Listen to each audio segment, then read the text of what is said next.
changed. Obviously, again, we've talked about it God knows how many times today, but a lot of games this weekend. So if we can see them carry on with this momentum, then, you know, Ghost are going to put themselves in a really good place. All right, now we're making our way over towards Sanhok. Plane is up in the air, and everybody's starting to jump out. Sanhok, everybody can get wherever they want to go. So nothing too wild's probably happening at the get-go. I don't think we're going to have any hot drops at this stage of the game. Other than SSG being the first team out of the plane, which that is a switch up. And I mean, we typically see them drop northeast side, but... And the myth of barefoot play still continues with our pro players. There's got two different players running just completely barefoot right now. What's your take on barefoot? It doesn't make a difference.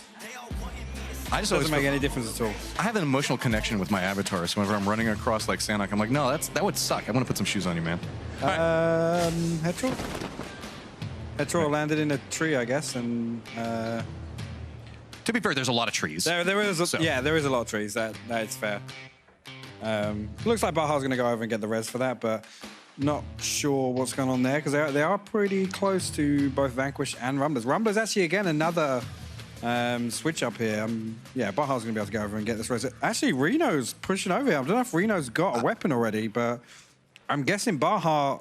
It doesn't look like he's got anything in his hands right now on the X-ray, so I'm not sure if Reno's got a weapon and he's immediately pushing over to capitalize on that. And I mean, I'd be very impressed if he can identify that was Hetro in the kill feed as well. Oh, here we go. Baja's right there. But Reno's still looking around, so what do we got going on? Is Reno going to spot this out? He's a little bit low on the ground, and he has an AR. He has 60 rounds, but he hasn't pushed forward. And you have to see, Reno's going, okay, there might be more players here. Is this too aggressive? But now it's taken too much time, and he just has to retreat away from it. I'd have been pushing that, personally, if it was me. But I mean, he must have identified that it was Hetro that dropped there, so there would be no other reason for him to run over here, obviously with no equipment other than an M4, but... I just wish that we had a caster cam on that moment whenever we were watching this. I just turned around, oh, speaking of caster cams right there. Interesting, Evil Circle coming in again for the third time in a row. Our players are in a great mood right now. I can tell by looking around and seeing their faces. It's a good Ghost Circle. This is true. So unfortunately, Moses isn't going to get what he wants, is to see Ghost not getting the circle this game, but they are in a great spot. And I got to say, there's going to be a lot of rotations around this area potentially with this circle. A lot of teams are going to play a little bit maybe towards the north, but nobody wants to play Quarry. But not just that, a lot of rotations these teams aren't necessarily going to be used to, obviously, but this is the first time we've seen a circle like this in the MPL. So there's going to be a couple of switch-ups here, expecting some chaos on the north side of the main island. Play comes out in the end. Finally. It's going to be the victory for I want to see McCoy sit here until the end game. It's just going to be his home now. He's going to hang around. What are those like bells? I can never tell what they are. McCoy, look back that direction for me. I need to see. Good guy, cameraman. Tried to help us out. All right. So, yeah, what are those? I don't know. Yeah, I don't know. Interesting statue things is what I'm going to say. All right.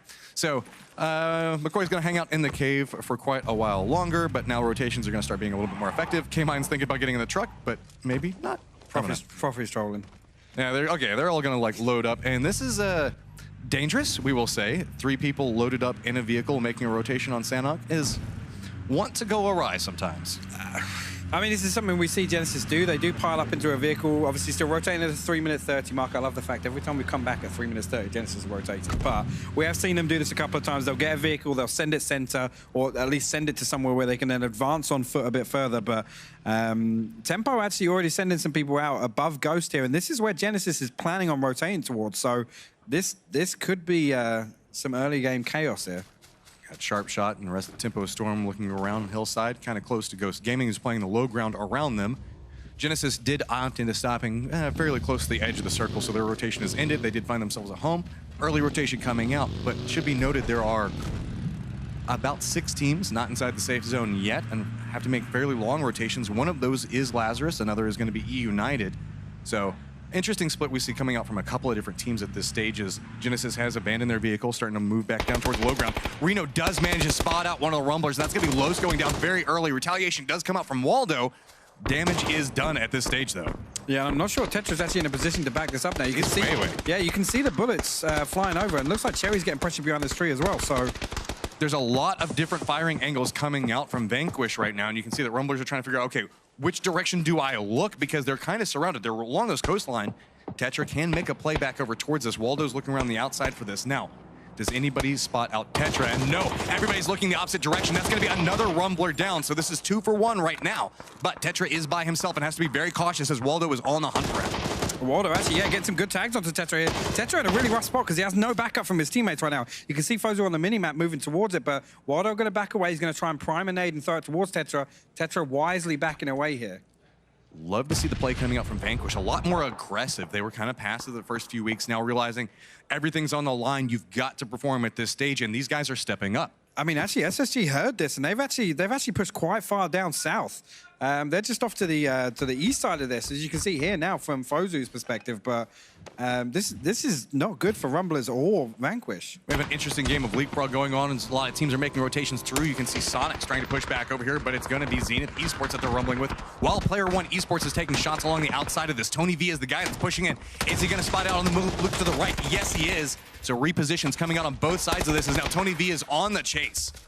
And Tony unlucky not to get that down there. Walt is back outside the door now for some backup, but I'm not sure what just happened with Wooly, but he got flushed by his own teammate. I thought that Tony V was going to continue pushing for that. Instead, seems to be perfectly content to take a second, let everybody from Zenith kind of be forced on the outside with that third party from Player One. Oh, that Molly could be deadly. Now we got the Molotov coming inside. That's going to force out everybody from Sonics, but the third party is getting a little bit more hazardous. So Zenith is on the outside as Tony V steps around, but does get dropped by Walt Jr.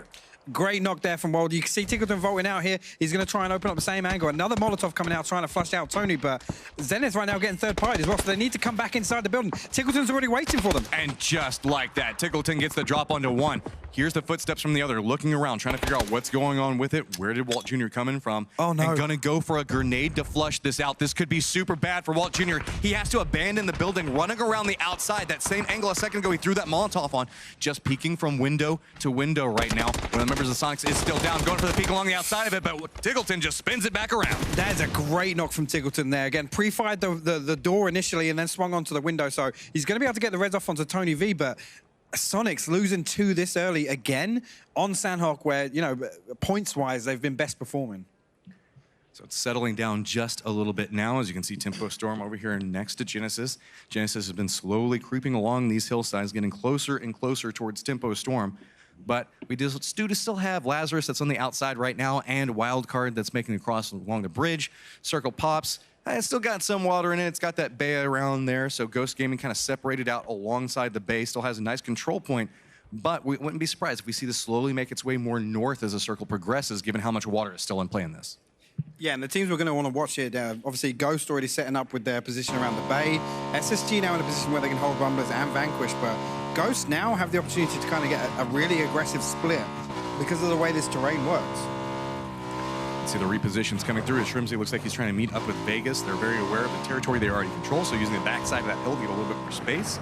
Shrimsy should be able to regroup just fine. The other members holding down that 2-2 that you were just talking about a second ago. Now the problem is there's still 56 alive and there's not a lot of territory. If we see some hard crashes come into play, that could be a detriment, but the problem is it's also Sanhok, so a lot of people already on foot at this point. Yeah, and this is the thing. We get to the point of the game in Sanhok where, you know, Drassel and McCoy's position here, it's kind of unpunishable. Nobody's going to want to drive up to this, and they have great sight lines to stop any foot rotations, but I mean, Shrimsy and Vegas now are kind of the weaker side if they get crashed. Oh no, Sonics already having a little bit of troubles towards the beginning of the game. Now Envy making that foot cross right up into their building complex. And look at how many people are taking this third-party shots back over towards us. Tony V still holding this angle back down, trying to see if they can slow anything down. They do have the flashbang that goes out, trying to get the spray back over towards Envy. Does not connect. Oh, but a nice grenade coming out from Pat just drops the Sonics out of the game. I was going to say they were pretty split there, and with the third party coming in, nobody on Envy, you know, could gamble staying on the outside of the building, but great nade from Pat to clear up the last 2 remaining members of Sonics. So that is a prime example of the potential that happen if you're running the 2-2 and you do allow a full squad to encroach up next to you. Lazarus still trying to make their way inside the safe zone as they've got Endemic, and it's going to be Crispier that gets the drop onto Uncivil. Rest of Lazarus trying to figure out, okay, what exact angle are we looking at over here, trying to get a little bit more information out of it as they do hear a couple of shots out in the distance right now. Endemic still trying to contend with Lazarus's push, trying to spot out something right now, something trying to connect with a little bit of a spray, but it goes a little bit of wide. Yeah, Halo throwing a nade down here. He's going to have to stick this first nade behind something. If he can land this nade onto this rock, I don't know if he's going to make it over that tree, but there's 2 members of Lazarus stacked up there. Halo does get the med and manage to get away. Kurt now somehow up on top of a 20-foot rock. I'm not sure how he's got up there, but Looking for some pot shots over. Looks like they're going to try and pull away and move further over to the west. It's taking too long. They just can't get the down that they need, so they're just going to have to retreat out of this, losing Uncivil in the process. And a lot of the teams really forced to deal with that quarry area is very difficult at this stage of the game. When you have the bay that's in play, nobody wants to move down into quarry because it's almost a death trap with the amount of people alive. So a lot of these teams bouncing around, trying to find their own little area that they can carve out that's their safe spot on this, but also right next to so many other teams. Yeah, I'm liking this reposition from SSG here. We do actually have two of Vanquish. You can see Finn has already taken a headshot. I think it was J-Sank. With the QBU going over there, but taking a boat all the way around towards the docks area. Unfortunately, they've left Tetra on the other island, but... safety play, maybe. Safety, yeah, insurance policy. But SSG making the transition over. They're now south of Cave.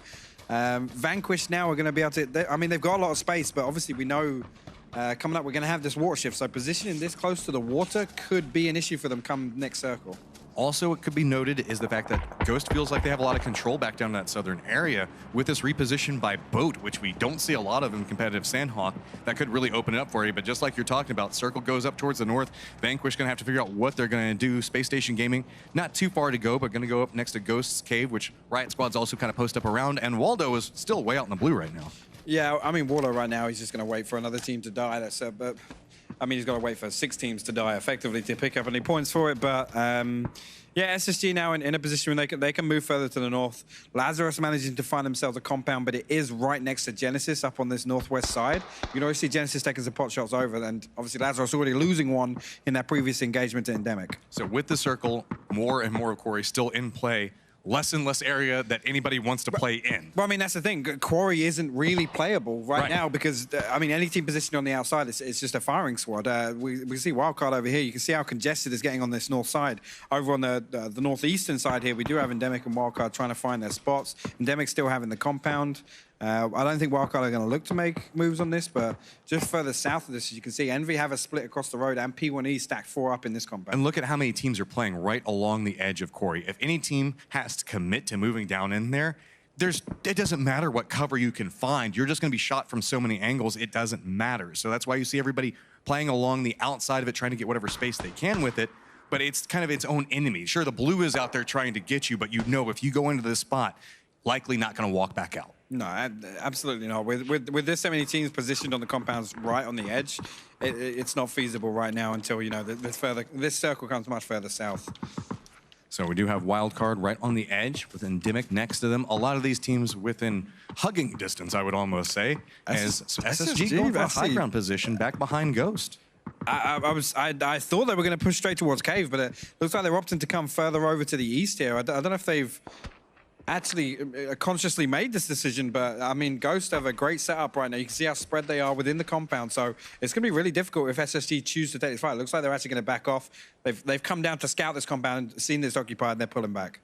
So a couple of pot shots back and forth right now. Most of the teams do have decent sight lines away from each other, so that's kind of the thing that can happen on Sanhok. You can see the amount of trees, the hills, the buildings. So while they are pretty close to each other, even if you were to get it down, it's very hard to capitalize off of it. So reses could come through. So a lot of teams just really trying to get rid of helmet, armor, whatever they can.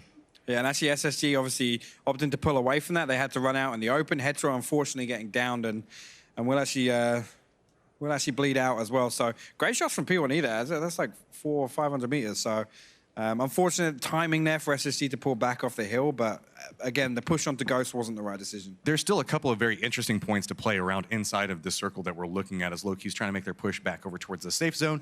They do have Vanquish next to him. We keep talking about Quarry, but let's not forget Cave is still a factor inside of this circle and could be a potential point where we're going to see a little bit of play come through. I say that new circle pops, it's just going to make its way back over next to Quarry. So oh, Quarry. It's not all the fun that is Erangel Quarry. This is a little bit more rough. So a lot of these guys but it is have moving a little bit. It's a similar situation on Erangel. You can't crash into it late game because of the number of teams that occupy the edge of it. But I almost feel that this one's more scary just because the amount of teams that are just looking right down at you. There's buildings inside the other one, or at least somewhere you can kind of cower at whenever things go wrong. Here, it's just what angle am I going to be shot from? Yeah, the big things to watch out here is obviously tempo and P1E's position. Oh my God. Already see Riot Squad moving up here. Well, Pax, we got Pax and Finna both in line of sight of each other, but neither one looking the same direction. Actually, you can see the rest of Loki up to the north. So we're going to see Finna and Fozu opt to sweep round to this north side, and Pax is going to be left as a solo down to the south. And this is why you check your angles, people. You never know what could happen back behind you. Pax looks like he's going to do that regroup that you're talking about. Then it finally does spot him out like, wait, that's Fignaldo. That's Fignaldo, not yeah, he's Pax. not even looking at Pax right now. So the moment these shots come out towards Fig, Pax could actually spin back around this and have a good capitalization moment. I mean, they're just waiting for a free knock here onto Fig, but I'm not sure what either of these teams can do to obviously get into the side. Ghost is holding the side. Kick with a great knock onto Something here outside. Reload is going to get the trade onto that. As you can see in the kill feed, Lazarus also third partying this. And we do have Envy's Moody that's right on the inside of the safe zone. Everybody's just trying to push ahead of it. So you can see Wildcard Gaming does get eliminated by Endemic. But we do have Vanquish on the other side. Finally does take the shots over towards Chubba Bubba. They're going to see a spin back around from Pax looking this direction. So Loeb's also looking this. So multiple members of Vanquish now down as Low-Key gets more and more control over this part of the circle. Yeah, and I think Vanquish just not knowing that they were pinched over there. So great swing back. They're going to lose Chubba for it, unfortunately. Tetra actually elsewhere picking up kills onto E-United.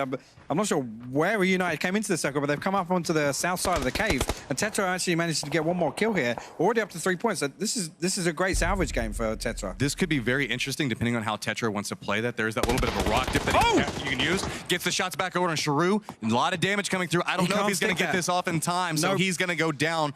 Oh, that was close, but yep. With this, the grenade's going to follow through. Balefrost looking back over towards Sharu. Keep in mind, Sharu's in the blue right now, so he's not going to be able to chase that down, so that is going to be a kill going over towards them. Player One Esports still on the high ground, just watching everybody rotate around next to him. Yeah, and we did see, whilst that was going on, we did see Riot Squad get a knock onto Zampa, forcing Tempo back into the compound. Didn't actually lose Zampa, but then also Riot Squad flipping around and getting, I think, one knock and down onto SSG. So SSG down to 2 now over on the south side. Oh, Lord. Oh my God. Here we go. Now it's everybody's going to start playing as sweaty as possible. That area around Envy is going to become very contested very quickly, as everybody's going to try to find this little corner, this little dip that they can play to not have to move into Quarry yet, but get right next to it. I mean, we said the crunch point here was going to be Envy and P1E's position, and look how this next circle has gone. So, again, Genesis need to move in. Profi, you can already see on the minimap, making his way into that side. Envy actually getting a knock onto a Riot Squad elsewhere, but Tempo looking like they're pushing up onto Genesis here, and Profi's already pulled away into the circle. Well, Genesis does have that little bit of terrain that they can play, and it looks like Tempo Storm wants to take that away from them. They are taking a couple of shots back off to one side of this, so using the cover of a lot of the firefights, they're just slowly creeping forward, but K-Mine's already got a read on this. Look, he's just holding the angle, waiting for somebody to walk across this. Tempo Storm has to be very cautious. Sharp Shot just narrowly misses out on getting his head blown off. So now comes a spray from K-Mine. That's one. Trying to follow it up with the second one, but Tempo Storm now has to stop their push. A great attack from K-Mine there, getting the first one. Ace would actually get a knock onto Sharp Shot with the nade. Profi flushing that one out, so it's now a 4v2. K-Mine continuing the push up and forward. They know that they're getting the damage off on Tempo Storm. They want to get more control over this. Sharky's just trying to hold this angle on the outside of it, but it's going to be Waldo that spots him out, and Tempo Storm is eliminated in 11th. And Waldo coming in with a sneaky ninja play there. He just takes that and runs. He's like, thanks for the point, guys. I'm out of here. I mean, again, Waldo, amazing that he's still alive, but he's picked up a free kill point. As we see P1E actually engaging onto Ghost. Ghost pushing up onto the compound. A lot of angles kind of blocked out through smoke, and Ghost are just trying to use that walk up and close the door like, no, this is our building now. You can just go ahead and have the outside with it. Taking the shots on the outside of this. Now Aguila going for a back flank onto this. Does get spotted out by McCoy, so he gets taken down as well. Yeah, McCoy going to flush this one out with an 8. Wow, throwing everything at Aguila there when he was down on the ground, but Drasso holding the angle on the window. Actually, low-key pushing up as well. They're going to get an 8 inside the building. Got to be very careful on this. Drassel's holding the angle. He's the defensive line for him. Player One Esports also trying to find the opening on the other side of this. Ghost Gaming trying to bounce around between these different points. You can see Molotovs, just mollies and nades everything everywhere. is going off inside of Ghost building right now, and we actually do have several other people are taking third-party shots on this. We do see Pax go down inside of the exchange, as well as Drassel. There's just too many targets pushing back over towards Ghost. Now it's just Vegas, McCoy, and Shrimsy. Gila's right on the outside of this, as well as David. Lobes is also on the outside. Now D-Treat's just trying to find any angle. He actually got the knock onto Lobes there, and getting the flush. Everybody's just perfectly fine with taking down Low-Key right now, so they kind of walked into the bad neighborhood. David's still playing right on the outside of that door. They can get the res as well. Yeah. Ghost is just using the smokes to try to move from building to building. The door does open up. McCoy looks back. Does get spotted out. Vegas steps out, goes for the spray. One angle, but it's going to be picked up on the other side of it. And that's going to be Player One Esports taking down Ghost. A solid holder. Bale came in. Oh my God. Bale just won P1E. He just destroyed them with that grenade. Just walks up and says, hey, thank you. Trying to get away from it. Looking back down the quarry, and it's going to be Riot Squad. What is it with these solos, with these big plays to take down squads? Wow.